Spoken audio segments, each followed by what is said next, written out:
Hi everyone.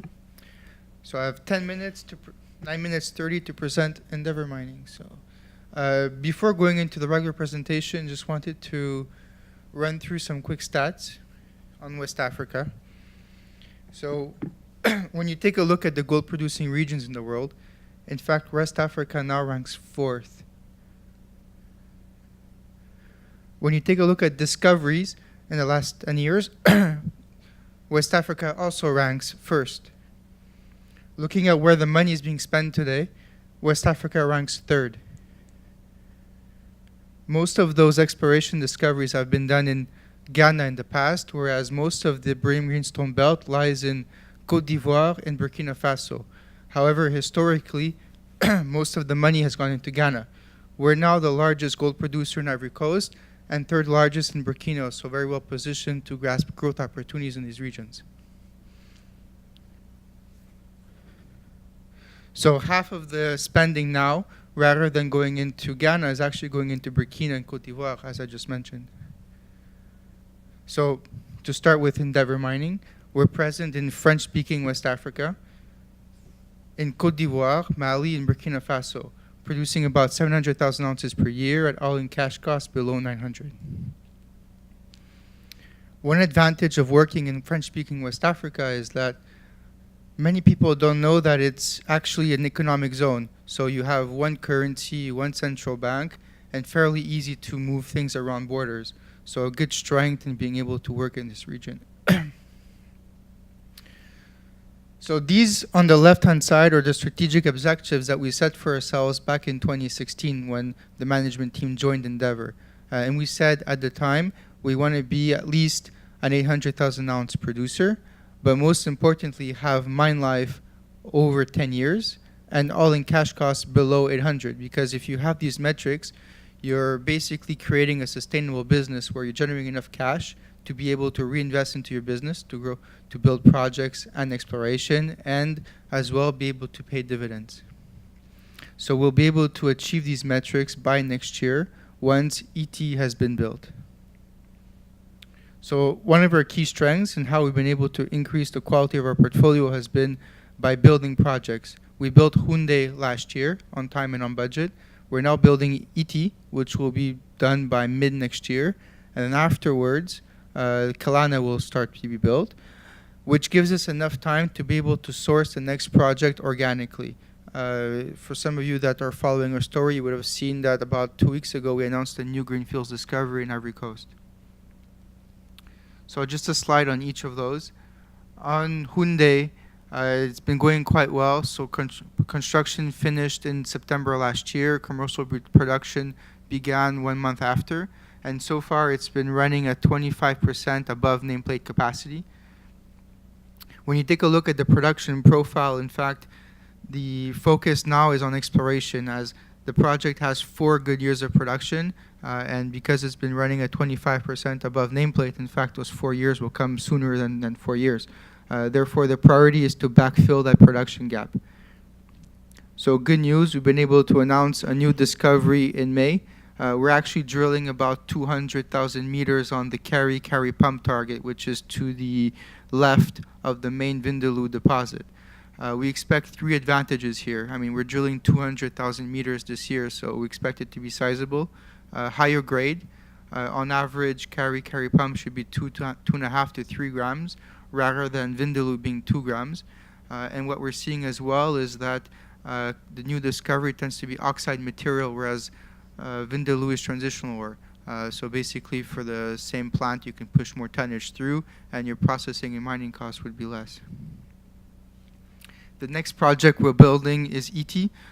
So ET already has a 14-year mine life. All-in cash costs are very low, below 500 over the first 5 years. And production profile, about 250,000 ounces per year over the first couple of years, and then decreasing a bit. Just like Houndé, the priority there as well is exploration to be able to maintain that 250,000 ounce plateau over 10 years.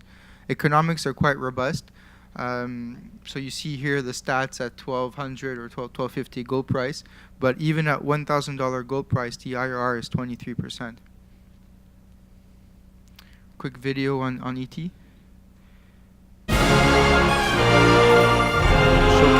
construction. So we have an airstrip on site. It takes us an hour to go from Abidjan to the mine.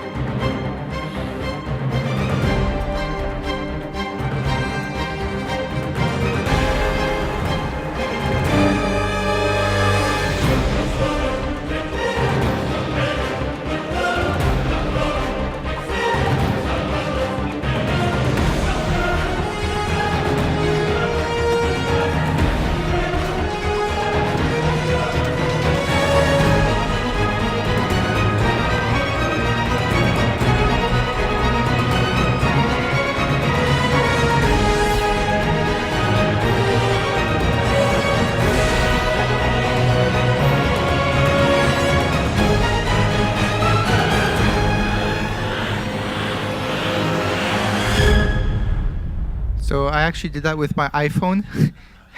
It's my iMovies. It's amazing what you can do on the plane. So this is something a bit, I guess, unusual in the industry. We announced our 5-year exploration targets at the end of 2016 when we joined Endeavour.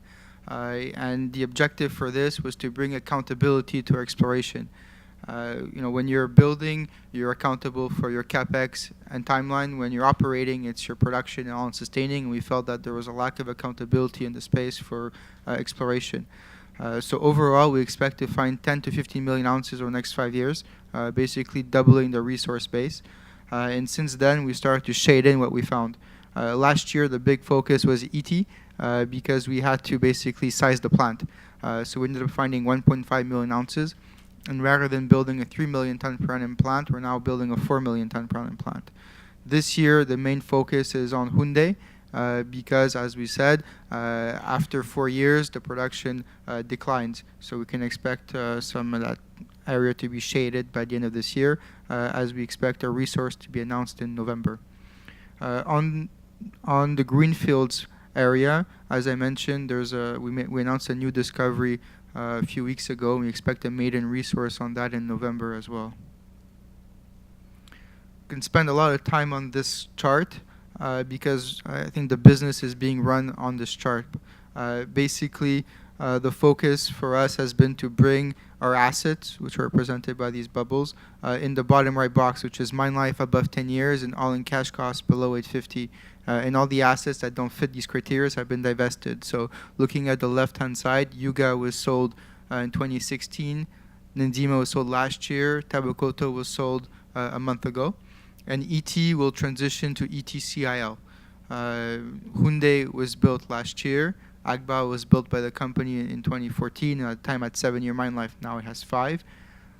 Karma was purchased in 2016, at the time at 7-year mine life. Now it has 10, and we've been working on decreasing the cost by optimizing the plant last year. And then the next project after this will be Kalana. On the balance sheet, because it's nice to have projects, but you need to fund them, we basically have between the cash and the undrawn revolving credit facility about 339 million. On top of that, there's proceeds coming in from the 2 sales and equipment financing to still be put in place in ET. So that makes us well funded for the remaining capex spend on our ET project. So just to conclude, as you probably would have guessed, what we're trying to do with Endeavour is to be strong on the 3 aspects of mining, to have a portfolio of producing assets that generates good cash flow, and to be able to manage that portfolio, so divesting lower quality assets. We have an in-house construction team which has been busy building Houndé, then ET, and then Kalana. So the idea is to increase the quality of our portfolio through these high quality projects and to be able to unlock value by doing so. And now this year, about 40% of our exploration budget is going through greenfields exploration. So we have a number of targets there. In total, that represents about $20 million of exploration. So thank you for your time.